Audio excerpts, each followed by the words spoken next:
हैं कि आप देखिए अवार्ड भी देते हैं और फिर कोसते भी हैं। चौधरी चरण से अरे अभी बता रहे हैं, देखिए क्या बढ़िया प्रवचन दे गए भदौरिया जी कि चौधरी चरण सिंह इंटरनेशनल एयरपोर्ट नाम रखा गया लखनऊ के एयरपोर्ट का, जो कांग्रेस की सरकार अनुराग जी बीच में नहीं है, प्लीज नहीं रखना काम था, केंद्र की सरकार थी, मगर नेताजी ने रखवा दिया। नेताजी ने रखवा दिया मगर नेताजी स्वामीनाथन कमेटी की रिकमेंडेशन नहीं इंप्लीमेंट करवा पाए। अद्भुत है ना, मतलब 10 साल कांग्रेस की सरकार रही, 2004 में स्वामीनाथन कमेटी की रिपोर्ट आ गई, नेताजी ये करवा दिए वो करवा दिए चौधरी साहब के लिए, मगर स्वामीनाथन कमेटी की रिपोर्ट नहीं कर पाए। वो लागू हुई तो मोदी जी ने आने के बाद की। अब देखिए अपने टर्न पे बोलिए भाई प्रभु, आपने कहा था ना डिस्टर्ब नहीं, दर्शकों के साथ न्याय करिए, अपने टर्न पे बोलिए। वो लागू किया तो मोदी जी ने किया, स्वामीनाथन जी को सम्मान दिया तो मोदी जी ने किया। और जहां तक चौधरी साहब के सम्मान की बात है तो मैं दर्शकों को याद दिलाना चाहता हूं, हां यह सच है कि मुलायम सिंह जी ने उत्तर प्रदेश विधानसभा में लगवाई। क्यों? जब 89 में वीपी सिंह के नेतृत्व में जनता दल चुन के आया, 180 एमएलए थे यूपी की विधानसभा में और 56 बीजेपी के थे। आउटसाइड सपोर्ट के ऊपर इनकी सरकार थी। कायदे से हक बनता था मुख्यमंत्री बनने का चौधरी अजीत सिंह का, मगर वीपी सिंह नहीं चाहते थे कि चौधरी अजीत सिंह सीएम बने, क्योंकि उन्हें लगता था चौधरी चरण सिंह जी के बेटे हैं, वो लीगेसी आ जाएगी तो अजीत सिंह का कद वीपी सिंह के बराबर हो जाएगा। मुझे लगता है कि निश्चित रूप से जो पुराने पत्रकार बैठे हुए हैं, राहुल देव जी को भी और विजय त्रिवेदी जी को भी ये घटनाएं याद होंगी। तिलक हॉल की घटना, बहुमत चौधरी अजीत सिंह के पक्ष में था, मगर वीपी सिंह ने सोचा कि मुलायम सिंह बन जाएंगे तो मेरे चेले बन के रहेंगे, मगर मुलायम सिंह ने 10 महीने के अंदर दिया झटका वीपी सिंह को, जब हम दोनों ने समर्थन वापस लिया और चंद्रशेखर जी के साथ जाके चले गए। तो जनाब आपने चौधरी चरण सिंह जी की लीगेसी के साथ क्या किया? इसलिए इन्होंने वो प्रतिमा लगवाई थी ताकि जो गुस्सा था चौधरी साहब के समर्थकों में उसको सेटल किया जा सके।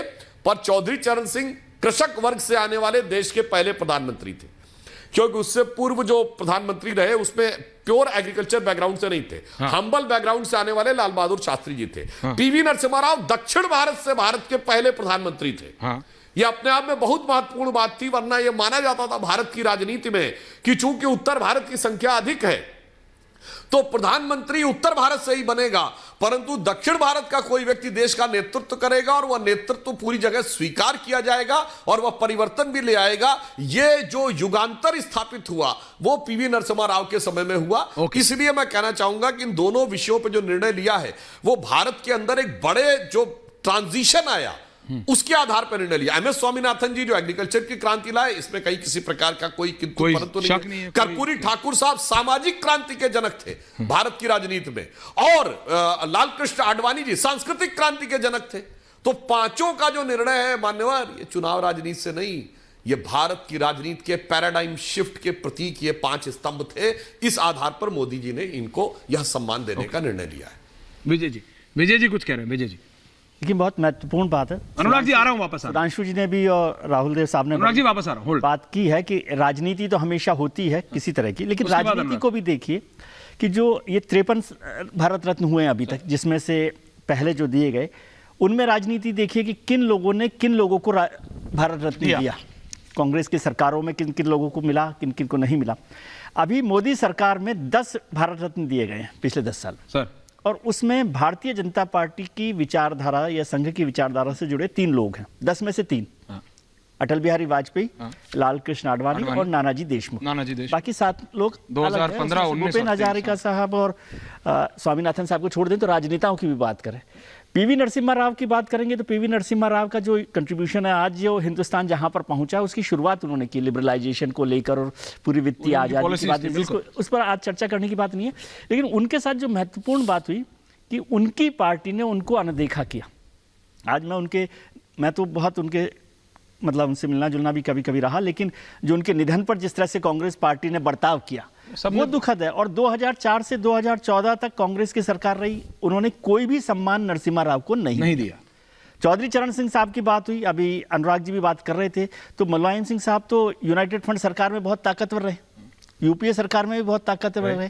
क्या उनके पास ये मौका नहीं था कि चौधरी चरण सिंह साहब जो किसानों के बड़े नेता, मुलायम सिंह जी उनको मानते थे, इसमें कोई बात नहीं है, लेकिन वो समाजवादी विचारधारा चौधरी चरण सिंह की और मुलायम सिंह जी की पार्टी की जो विचारधारा है उसकी परेशानी, अनुराग जी की परेशानी चौधरी चरण सिंह साहब को भारत रत्न देने की नहीं है, इसके बाद जो आज पॉलिटिकल डेवलपमेंट हुआ है, जयंत चौधरी साहब जी। इंडिया गठबंधन छोड़ के भारतीय एनडीए गठबंधन में जाने की तैयारी कर चुके हैं, वो उनको तकलीफ दे रहा है, उसकी बात नहीं हो सकती। और स्वामीनाथन साहब का जिक्र करना तो बहुत महत्वपूर्ण है कि उनकी हरित क्रांति कब हुई थी।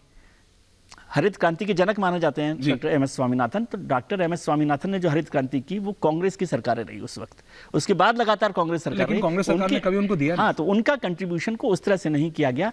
और इसको मैं महत्वपूर्ण मानता हूं कि राजनीति के हिसाब से भी देखा जाए तब भी दूसरी विचारधारा के, राजनीतिक विचारधारा के लोगों को देना और ज्यादा मुश्किल काम है, चाहे वो प्रणब मुखर्जी हो, चाहे ये चौधरी चरण साहब हो, नरसिम्हा राव, बिल्कुल, मैं मदन मोहन मालवीय भी, मदन मोहन मालवीय जी, कांग्रेस के पंकज जी अध्यक्ष रहे हैं। तो पंकज उन जी। सबको ये देना भले ही राजनीति हो। और आज आप क्या सोच रहे हैं, पीवी नरसिम्हा राव को देने से आंध्र प्रदेश में भारतीय जनता पार्टी की सरकार बन जाएगी, ऐसा आपको लगता है? मेरे को नहीं लगता, लेकिन क्या पता पंकज जी कुछ कहना चाह रहे हो। पंकज जी, सुधांशु जी आ रहा हूं, उसके बाद पंकज जी, अनुराग जी आ रहा हूं, त्रिपाठी जी आ रहा हूं, पंकज शर्मा जी। चौधरी चरण सिंह जी को भारत रत्न दिया, अच्छा किया।